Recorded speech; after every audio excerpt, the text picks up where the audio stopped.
Creo de que ha estado muy lindo el culto. Sentía la presencia del Señor cuando cantábamos los cánticos que dirigían mis hermanos del coro. Y había un cántico donde mi hermano Jorge decía de que uno debe poner atención a lo que uno entona. Bueno, la palabra del Señor dice: cantaré en el Espíritu y también con el entendimiento. Oraré en el Espíritu y debemos orar también con el entendimiento. Y cantábamos un cántico que decía: alguien está aquí y yo sé que es Cristo. Y cuando comencé a cantar, yo sentía al Señor y daba gracias a Dios porque Él está en medio nuestro. Como Él está en medio nuestro, yo creo que Él ya ha preparado nuestros corazones para que podamos recibir el mensaje del Señor. Vamos a abrir la palabra del Señor en el libro de Mateo, capítulo 21, verso 28. Libro de Mateo, capítulo 21, verso 28. Vamos a dar lectura desde ahí en adelante.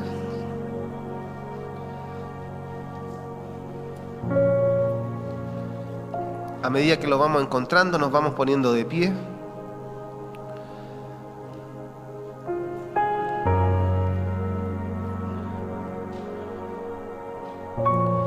Amén.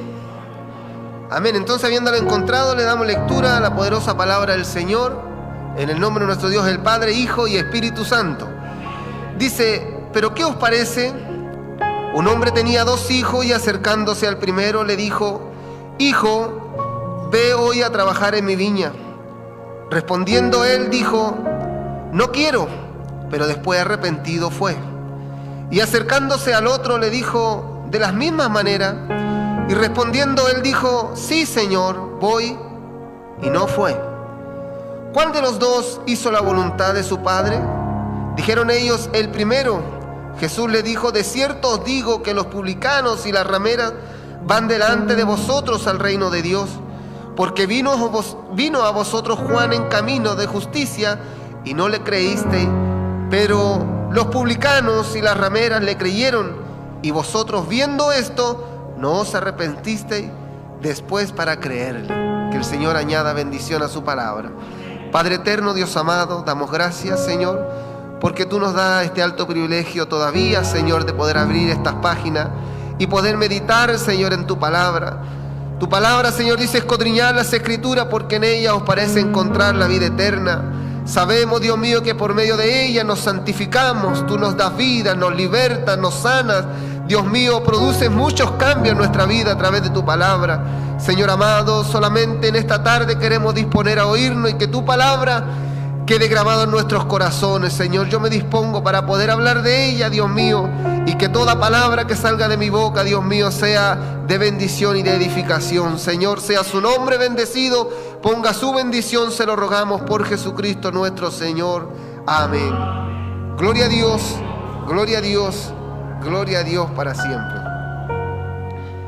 Este es un párrafo, hermano, que casi siempre yo lo ocupo, se lo leo a gente que está recién conociendo al Señor. Cuando tenemos la oportunidad con mi esposa de visitar a una familia, visitar a alguien, hablamos de esto porque son gente que no necesitan todavía llenarse de conocimiento de la doctrina nuestra, sino que necesitan primero conocer los pasos a seguir del nuevo creyente. O sea, deben conocer la fe, deben conocer el plan de salvación, el amor de Dios, el arrepentimiento de los hombres. Y sobre eso que nosotros enseñamos este párrafo que prácticamente vendría siendo para nosotros un recordatorio, pero un recordatorio que es importante, que muchas veces al caminar como cristianos nos volvemos tan profesionales que realizamos todas nuestras actividades como cristianos por inercia. Entonces es necesario muchas veces que eso nos recuerden ciertos pasos que hemos dejado de lado y son tan importantes como lo que vamos a leer hoy día. Estamos nosotros oyendo una parábola, hermanos, bueno, escrita por Mateo, lo entendemos, ¿cierto? Mateo presenta a Jesucristo, lo he dicho muchas veces, como el rey que visitaba este mundo. Y estamos nosotros leyendo la parábola de los 2 hijos, ya después de haber entrado Jesucristo en una entrada triunfal a Jerusalén. Ahora vemos nosotros a Jesús en un debate con ancianos del templo. Mateo lo llama como anciano porque había muchas sectas en el templo, los saduceos, los fariseos y así gente que creía en este mismo Dios, pero por ramas distintas, de diferente manera. Algunas cosas las aceptaban en común, otras cosas no, como por ejemplo la resurrección de los muertos. Los fariseos tenían una postura, los saduceos tenían otra postura. Entonces Mateo, para poder referirse a esta discusión, él dijo, Jesús prácticamente se enfrascó con los ancianos, con aquellos que estudiaban la ley, con aquellos que iban constantemente al templo. Vemos a Jesucristo nosotros en una escena aquí, contando una historia, ¿cierto? Después de haber maldecido la higuera, después de haber entrado a Jerusalén, ¿cierto? Cuando el pueblo comienza a poner rama en el piso y a anunciar la llegada del Señor. Vemos vemos la autoridad, ¿cierto? Cuando Jesucristo comienza a hablar de su autoridad, cuando le preguntaron al Señor, ¿con qué autoridad tú hablas estas cosas? Bueno, ellos no lo sabían. Nosotros entendemos de que era Dios en persona, porque en Él habitaba corporalmente toda la plenitud de la deidad, ¿cierto? Y podemos entender de que era Dios, por eso tenía tanta autoridad. Estos ancianos fueron ante el Señor y le dijeron, ¿con qué autoridad tú hablas y enseñas todas estas cosas y haces todas estas cosas?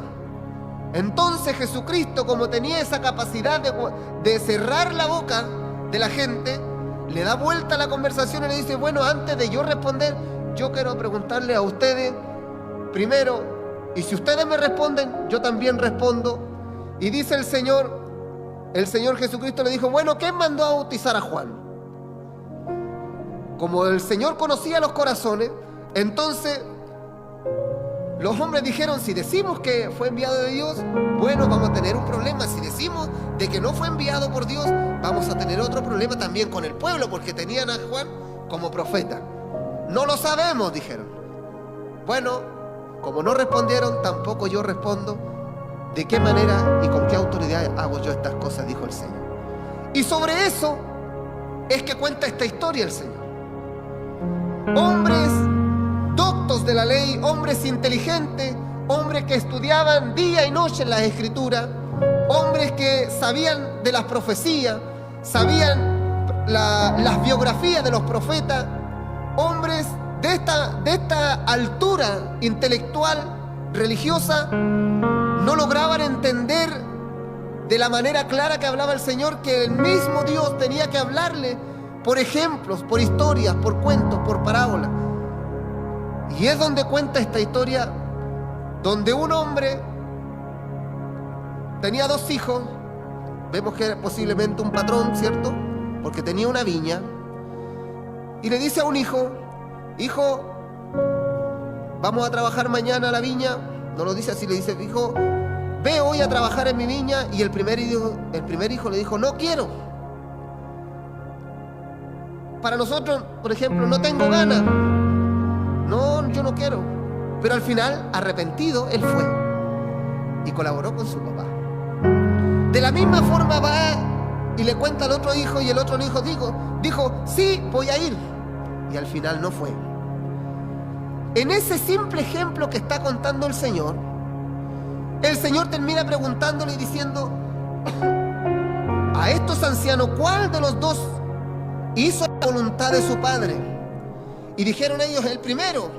Jesús les dijo, de cierto os digo que los publicanos y las rameras van delante de vosotros al reino de Dios.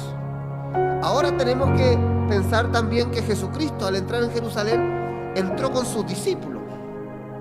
Entró con gran parte que le seguía. Dentro de ellos iba Magdalena, María, iba Mateo, el publicano, iban pescadores, ¿cierto?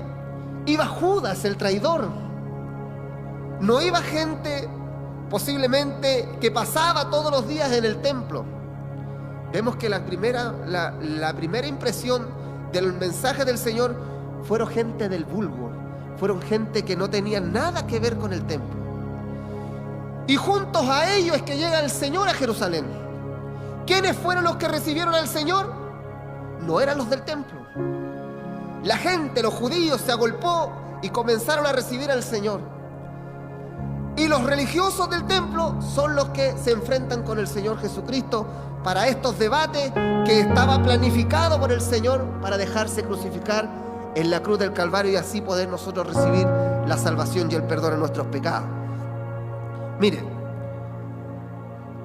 donde yo quiero que podamos nosotros meditar, y cuando decía yo de que es algo que debemos recordar y pensar y analizar, en que nosotros esto debemos haberlo aprendido al principio del momento en que nosotros nos convertimos a Cristo. Esto debería haber sido una enseñanza al principio. Yo me convertí a los 21 años, a ese tiempo a mí se me debiera haber enseñado, y a todos en el primer momento de habernos convertido al Señor, de haber decidido encaminarnos en este camino del Evangelio, debemos haber aprendido esto, y posiblemente con el tiempo se nos puede haber olvidado. Y el Señor en esta noche nos quiere recordar algo tan puntual como pensar y analizar lo que nosotros decimos y lo que nosotros hacemos. Cuando nosotros vemos más atrás, por ejemplo, en el capítulo 12 de Mateo, donde el Señor dice que de toda palabra ociosa, ¿cierto? De todas esas palabras ociosas, en algún momento nosotros tendremos que dar cuenta. Dice, porque por tus palabras serás justificado y de todas palabras serás condenado. Mas yo os digo, en el verso 36 del capítulo 12 de Mateo, que de toda palabra ociosa que hablen los hombres, de ella darán cuenta en el día del juicio, porque por tus palabras serás justificado y por tus palabras serás condenado. En este caso que estamos leyendo en la parábola de los dos hijos, estamos viendo a un hijo que de una cierta explicación hace lo contrario, y a otro hijo que también de dar una explicación hace totalmente lo contrario. Y el Señor justifica preguntando, diciendo: ¿Quiénes de ellos hizo la voluntad del Padre? Y ellos dijeron el primero dijeron. De cierto digo que los publicanos, dando por seguro la respuesta al Señor, dice: las rameras van delante de vosotros al reino de Dios. Entonces nosotros de aquí sacamos una enseñanza donde nosotros debemos pensar y meditar, y nos hace bien a nosotros como cristianos. El cristiano muchas veces llega al culto de oración, llega al culto de alabanza, llega a la iglesia del Señor, tiene su costumbre cómo vestir, tiene su costumbre cómo hablar, tiene su costumbre de cómo dirigirse al Señor, tiene su costumbre de cómo alabar a Dios en una alabanza y cómo prácticamente vivir su vida como cristiano, ¿cierto? Sabemos hacer muchas cosas, les decía yo al principio, de forma profesional ya. Pero de todas estas cosas nosotros nos alimentamos por la palabra del Señor, nos alimentamos en la oración y nos alimentamos de muchas formas. Pero hay una cosa que el cristiano debe cuidar todos los días de su vida, que es el testimonio. El testimonio, cuando el Señor habla, cuando el apóstol comienza a hablar bajo la inspiración del Espíritu Santo, hablando sobre el fruto del Espíritu y el fruto de la carne, da ciertos argumentos, ¿cierto? Que los frutos del Espíritu, paz, paciencia, benignidad, gozo, mansedumbre y ciertos aspectos del fruto del Espíritu. Y los frutos de la carne, que prácticamente nosotros podemos decir cuáles son. Pero la sociedad, la gente, los hermanos que están a cargo de nosotros en la iglesia, nuestros pastores, nos conocen a nosotros por el testimonio. Nos conocen a nosotros cómo nos conducimos en la casa del Señor. Asimismo, muchas veces Dios nos ve a nosotros, porque nosotros en el día postrero no vamos a ser juzgados por lo que decimos, vamos a ser juzgados por lo que hacemos. Porque hay un libro que se llama el libro de las obras, y ahí estaremos presentes delante del gran juez, Dios. Y ahí estaremos presentes cuando sean abiertos los libros y salgan todas nuestras obras y seamos juzgados por las obras. Y seremos juzgados también de toda palabra ociosa, porque lo que yo digo debe estar respaldado con lo que yo hago. El ejemplo que da el Señor ¿Qué le dijo el primer hijo al patrón o a su padre? Le dijo, sí, voy a ir. Y no fue. El otro le dijo, le dijo, no, no voy a ir. Y arrepentido de sus palabras fue y ayudó a su padre. Asimismo, el cristiano está frente a Dios, está frente a los hombres. El hombre está acostumbrado muchas veces a pensar y analizar lo que dijo. El cristiano debe pensar y analizar primero lo que va a decir. Si está cuerdo, si está dispuesto a cumplir lo que va a decir. ¿Se ha fijado cuando nos comprometemos al Señor? Tenemos un ejemplo claro, por ejemplo, en el Antiguo Testamento, un hombre, Jefté, si no me acuerdo se llamaba, el menor de sus hermanos, y le tocó ir a la guerra. Y antes dijo, Señor, si tú me das la victoria, lo primero que salga de mi casa, te lo entrego. Y Jehová cumplió, hizo un pacto con el Señor. Dijo, Señor, tú me das la victoria, lo primero que salga de mi casa, yo te lo sacrifico, yo te lo entrego. Por haberme dado la victoria. Y el Señor le dio la victoria. Mire qué interesante. El Señor le da la victoria y cuando él llega contento a su casa, gozoso de que Dios le había dado la victoria, ¿sabe lo que ocurre? Sale su única hija a recibirle. Y le tocaba a Jefté también cumplir la palabra que él había dicho.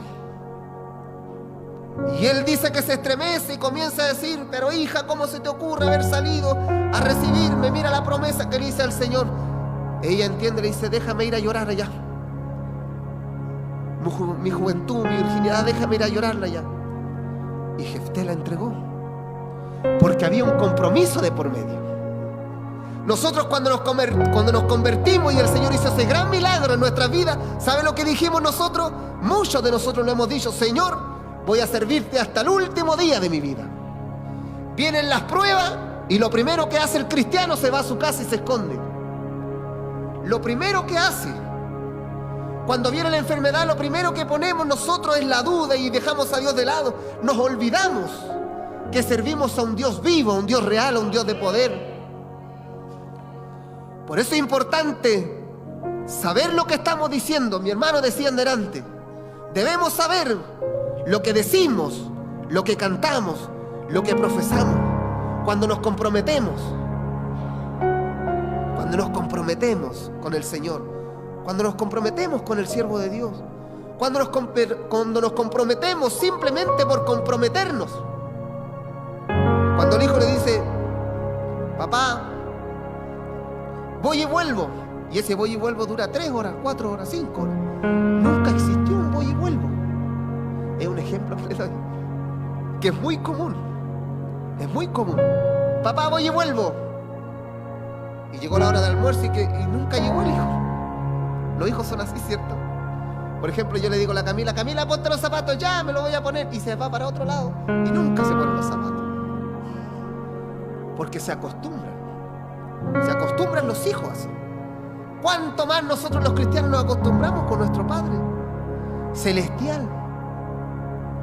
Que Él ha puesto la mirada en nosotros y nos ha transformado, nos ha hecho nueva criatura, porque para Él nosotros somos útiles en su obra. Y nos da capacidades y aptitudes y cualidades para poder ejercer ciertas labores. Y cuando viene la labor, y nos dice el Señor, ahora es que hay que cumplir la labor, nosotros decimos, ya, todavía no, después, esperemos un momento. Hay momentos únicos donde Dios trata con el cristiano. Y hay momentos únicos también que el cristiano trata con su Dios. Y el Señor dice, bueno, hagamos trato, hagámoslo así como tú dices. Y llega el momento donde se tiene que cumplir ese trato, se tiene que cumplir ese compromiso, se tiene que cumplir eso que se ha enlazado con Dios. Y llega el momento en que uno queda prácticamente de brazos cruzados, porque no tiene argumentos, porque ha hablado sin pensar, porque ha hablado sin primero analizar si es capaz de cumplir o no. Y tenemos este ejemplo de Jefté. Tenemos este ejemplo donde habla el Señor. Recuerde que estamos hablando de un enfrentamiento de Jesucristo con los ancianos del templo, con religiosos.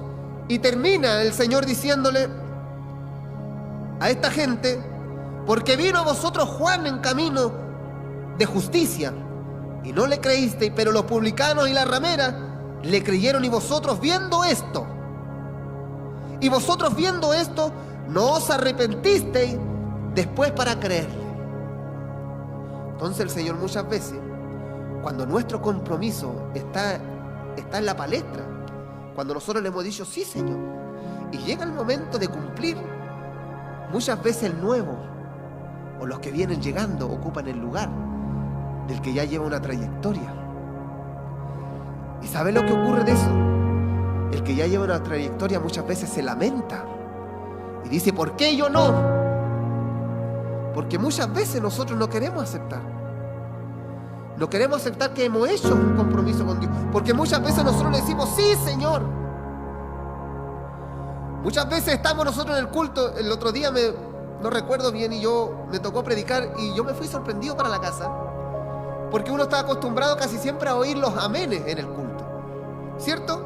Y yo casi siempre, yo le digo a los hermanos cuando estamos en culto allá con unos hermanitos nuevos, les digo yo: hermano, si usted está de acuerdo con lo que yo le estoy diciendo, y usted teniendo la Biblia en la mano está oyendo que es verdad, usted fuertemente me dice amén. Si usted ve de que yo me he desviado, que no está claro con lo que yo le estoy diciendo, usted se queda callado y no se comprometa en lo que está diciendo. Y de repente son hermanitos nuevos. Por ejemplo, hay un ancianito, Julio, que es un compañero de trabajo, que está oyendo el mensaje y está dispuesto a caminar. Él de repente habla muy poco, pero se le escuchan los amén. Se le escuchan los amén cuando le digo amén, hermano, amén, dicen. Vamos a levantar las manos. El primero que levanta las manos, porque están con el primer amor, están gozosos, están contentos. Y esto yo se lo enseñaba a ellos, les decía yo: si usted va a hacer un compromiso con el Señor, usted piense lo que va a decir. Piense lo que va a decir, porque después nosotros no estamos jugando en esto. Y yo le digo a los hermanos, hermanos, podemos tratarnos de hermanos, porque está mi hermana y está mi suegra. Y le digo yo, y tenemos parentesco acá, pero aquí el coordinador comienza el culto en el nombre del Señor, y aquí todo se pone serio, porque aquí todos somos hermanos en la fe. Y comenzamos nosotros a enseñarles de esa forma.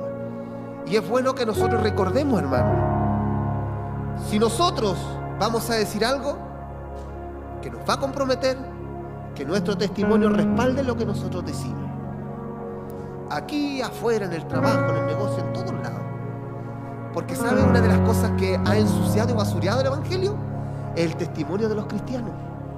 El testimonio de los cristianos, porque el cristiano se comprometió, por ejemplo. Yo conozco varios que se han comprometido a realizar un trabajo, y después ese mismo hermano ha ensuciado el Evangelio. Ha ensuciado el Evangelio y dice: no, ¿y usted? No, yo soy cristiano. Vino un cristiano el otro día a ver el trabajo, y no quiero saber nada de los cristianos. Cuando estuve trabajando en una constructora, me dijo el jefe de obra: Diego, ¿usted me puede ir a hacer una instalación eléctrica a Valparaíso? Necesito hacer una instalación eléctrica a 2 casas. Ya, le dije yo. Y yo tenía una música cristiana en mi taller. Me dijo: ¿tú soy evangélico? Sí, le dije yo. Entonces no vaya nada, me dijo. No me haga nada el trabajo. Oiga, pero yo ya tengo los permisos pedidos ya. No, es que no quiero saber nada con los cristianos. Bueno, pero si usted llevamos recién 2 semanas, le digo yo, todavía ni me conoce, me ha visto trabajando nomás. Pues ya vamos, me dijo. Y fuimos. Y yo, para poder remediar ciertas cosas, traté de demorarme lo que menos podía y sacar el trabajo luego. Y él me comentó, y claro, hay muchos cristianos que ensucian el Evangelio con su actuar, porque lo que dicen no va acorde a lo que hacen, y lo que hacen no va acorde a lo que dicen. Entonces, por ejemplo, yo le doy un ejemplo a esto. Cuando el cristiano, por ejemplo, cuando el cristiano dice: yo trato de ser lo más intachable con el Señor y yo trato de no mentir. Listo. El cristiano dijo: yo no miento. Pero lo llamaron por teléfono y justo no necesitaba salir. Por favor, dile que yo no estoy. Dile que yo no estoy. Contradice rápidamente, y son cosas que son livianas para nosotros.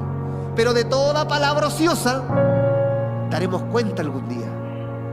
Porque el cristiano sabe lo que tiene por costumbre: a jerarquizar el pecado, a decir esto es más pequeño, este pecado no es tan grave, este sí, este es perdonable, esto no es perdonable. Y comienza a jugar así, al límite. Y Dios no está mirando de los cielos.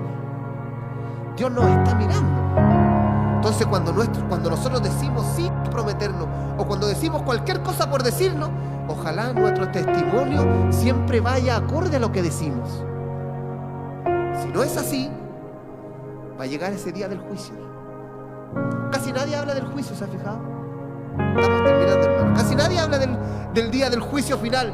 ¿Por qué? Porque estamos seguros de que nos vamos antes con el Señor y seremos juzgados nosotros ahí en el tribunal de Cristo.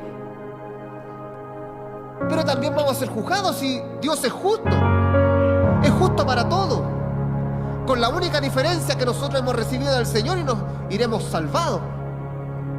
Pero seremos juzgados por las buenas obras y por las malas obras. Y ahí va a existir una gran diferencia. Yo siempre recalco esto: va a existir una gran diferencia en la entrega de los galardones, de las coronas. Cuando llegue el momento de recibir la recompensa del Señor, entonces va a haber una gran diferencia del que trabajó, del que no trabajó, de aquel que practicó el bien, de aquel que no practicó el bien, de aquel que era ferviente, de aquel que no era ferviente. Algunos escasamente llegarán al cielo.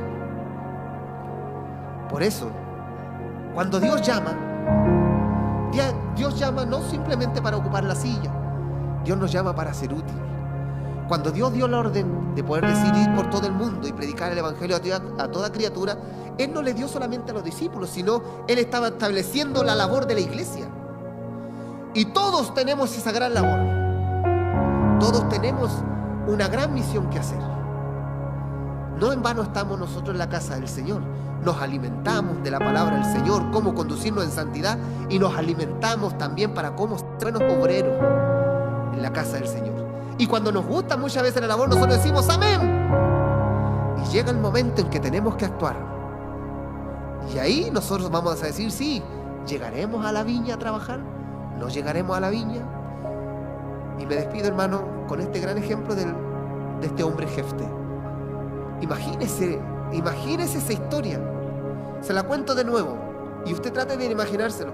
Este hombre, el menor de sus hermanos, le toca ir a la guerra y él le dijo al Señor, se arrodilló y dijo: Señor, si tú me das la victoria, lo primero que yo salga de mi casa, regresando de la guerra, si tú me das la victoria, lo primero que salga yo te lo doy. Y él se fue a la guerra. Y cuando regresa de la guerra en victoria, Dios le había dado la victoria con todos los honores y todo, y llegando a su casa contento, posiblemente, no sé, cantando. Nadie lo sabe, venía feliz, contento. Y lo primero que sale su hija. Y ahora llega ese momento donde uno tiene que confrontar lo que ha dicho. Y comienza a llorar Jefté. Jefté podría haber sido como los cristianos de hoy en día, ¿cierto? Decir, no, pues Señor, bueno, te regalo una gallina, te regalo un perro, un gato. Pero había un compromiso de por medio. Y ese es el ejemplo que yo quiero dejar hoy día. Ese compromiso que tenía Jefté, dijo, bueno, si yo le dije al Señor se le da. Y le entregó su hija. Ana hizo muy parecido a lo que hizo Jefté. Dijo, Señor, lo único que quería, da al parecer que esta mujer lo único que quería era dar a luz un hijo. Porque era el primer hijo, ¿cierto? No podía tener hijo. Y parecía de que simplemente ella lo único que quería era llegar a tener un hijo, a dar a luz. Sentir la sensación que sienten las madres en tener un hijo. Porque después tiene el hijo, lo alimentó, lo crió un poco, después que lo amamantó y lo entregó al templo. Porque ella dijo, Señor, si tú me das un hijo, yo te lo doy. Y estará aquí en la casa de Jehová todos los días de su vida. Y llega el momento, acuérdese, el primer hijo, después de haber pedido tanto a Dios, tenerlo en los brazos, amamantarlo, y después decirle, Señor, ya, ahora toca cumplir. Pero si hubiera sido Ana como los cristianos de hoy en día, podría decirle, bueno, ya no soy estéril, le doy el segundo, le doy el tercero. No, pues había un compromiso de por medio. Entonces podemos nosotros usar el Antiguo Testamento para sacar estos grandes ejemplos. Y no ser como estos ancianos del templo, que cuando el Señor comienza a decir Ellos, más adelante en la otra parábola, ellos lograron entender, dice la Escritura, entendemos que Él habla de nosotros, dijeron los ancianos. De nosotros habla. Nosotros somos los que no hemos entendido, no hemos creído. Nosotros somos los que leímos la Escritura y la exponemos al pueblo. Ni siquiera nosotros leyendo entendemos lo que decimos. Vienen los del vulgo, vienen los de abajo, oyendo el mensaje de Juan, oyendo el mensaje de Jesucristo, y ellos van primero a la salvación. Termina diciendo el Señor: así os digo que los publicanos, esos los cobradores de impuestos, las rameras, estos van primero ante Dios. ¿Por qué? Porque no hay nada más lindo que el arrepentimiento, hermano. Porque el hombre que se arrepiente todos los días de su vida, porque el hombre dice, hay hombres que dicen, estoy cansado de pecar. Bueno, si está cansado de pecar, no se canse nunca de pedir perdón. No se canse nunca de pedir perdón, porque estamos en un mundo de pecado, caemos, flaqueamos, nos cuesta. Nos cuesta. Entonces, si pecamos porque muchas veces nos cuesta, venimos confiadamente al Señor y el Señor nos perdona. Tenemos esa ventaja, pero muchas veces nos volvemos nosotros, ¿sabe cómo? Religiosos, intelectuales, que ya conocemos mucho de la Escritura, que nos podemos parar fácilmente y aún sin abrir la Biblia podemos entretener la congregación. Nos creemos muchas veces de esa forma. Nos creemos de esa forma y, ¿sabe? De repente son más bienvenidos al reino de los cielos los que vienen recién convirtiéndose. El ejemplo que está dando el Señor, ¿sabe por qué? Porque el que se viene recién convirtiéndose viene humillado a las plantas del Señor. Viene el drogadicto, viene arrepentido, queriendo no consumir nunca más. El alcohólico viene arrepentido, queriendo no emborracharse nunca más, y está en la casa del Señor. Señor, dame fuerza, Señor, dame aliento, Señor, dame vida, Señor, no me saques de acá adentro. Y uno ya con los años se vuelve intelectual. Se vuelve intelectual, que habla y habla y habla y habla y habla y habla y poco hace. Y hace poco y hace poco y hace poco. No se le ve el actuar, no se le ve el producir. Y habla y tiene más palabras que cualquiera. De esto habla el Señor. Entonces, ¿qué es lo que Dios quiere, hermano? Para que pasemos a orar. Dios quiere una iglesia que diga y que haga. Y que haga lo que ha dicho. Que haga lo que ha dicho. Porque uno acostumbra a hacer lo que a uno le piden. Por ejemplo, hoy día me dijo el hermano Juan, me dijo, hermano Diego, ¿usted se puede acercar con la aplicación el día jueves? Amén, el día jueves voy a estar. Listo. Uno hace lo que le dicen, pero uno tiene que hacer lo que uno dice. Porque uno de repente quiere agradar al de más allá, porque uno va a cumplir lo que le han dicho. Me sigue, me entiende, ¿cierto? Uno cumple lo que le dicen, no honrando a Dios, sino que honrando al hombre para que me vea, o honrándome yo mismo, glorificándome yo mismo, para que vean de que, oye, el hermano Diego que es cumplidor. No se trata de esto. Se trata de hacer lo que uno dice. Hay muchas cosas que nosotros le decimos en oración al Señor y nos paramos y nos olvidamos. Y eso es la causa de muchas veces orar en la noche o orar otro día y plantear nuevamente la misma oración con el mismo modelo. ¿Sabe por qué? Porque se nos olvida lo que decimos. Entonces Dios quiere una iglesia que diga, cumpla lo que ha dicho. Una iglesia que diga y que haga lo que ha dicho. Que el Señor nos bendiga. Vamos a pasar a orar, hermano, para pedirle al Señor de que nos dé su gracia. Porque yo le decía al principio de que son sermones que uno le enseña a gente nueva que para que se conduzcan en la vida como cristianos, cumpliendo en la fe. Pero con el tiempo se nos olvida, ¿cierto? Y es bueno que el Señor nos recuerde esto, que nos recuerde. Entonces vamos a pedirle al Señor, hermano, que esta su palabra, que estos ejemplos puedan quedar grabados en el corazón, para que el momento que oremos, que cantemos, como decía nuestro hermano, podamos estar cantando con el entendimiento, orando con el entendimiento, ofrendando con entendimiento, compartiendo entre nosotros con entendimiento, y así vamos a ser bendecidos, vamos a ser sanos, puros de acá adentro, porque no nos vamos a estar engañando, no nos vamos a engañar entre nosotros mismos, y a Dios no lo podemos engañar, si Dios no puede ser burlado. Él va a tomar carta en el asunto en el día del juicio. ahí veremos nosotros esa diferencia. Pasemos, hermanos, todos ahora.